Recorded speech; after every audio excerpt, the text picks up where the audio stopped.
Баршаңызға қайырлы күн. Бүгін сіздермен кедейлікке алып келетін әдеттерді бөлісетін боламын.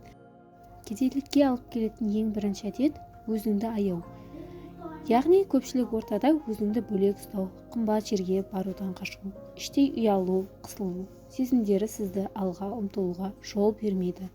Менің жағдайым қайдан болсын, менде жоқ, шамам жетпейді, ол үшін ақша керек, бай емеспін дейтін жауыр болып кеткен сөздерді қашыңыз. Кедей адамдар кінәлі адамды іздейді. Кедей адам ешқашан өзіне жауапкершілік алмайды. Ол өзінің сәтсіздігіне үнемі әріптестерін, басшылықты немесе жүйені кінәлай салып, өз жеңілісін мойындаудан қашады.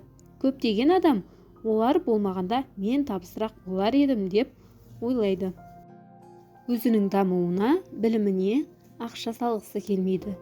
Көп жағдайда тегін тренингтер мен семинарларға қатысқанды жақсы көреді.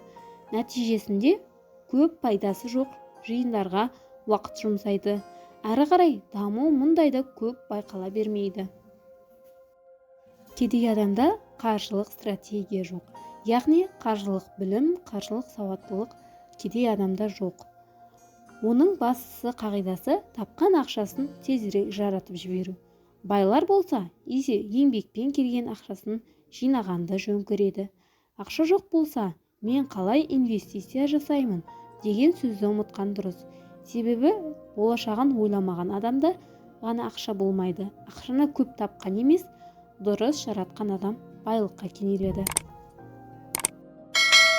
Барлықтарыңызды өзімнің авторлық курсыма шақырамын.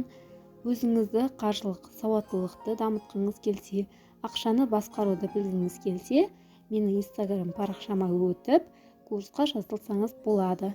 Жеңілдікпен жалғасуда. Сау болыңыздар.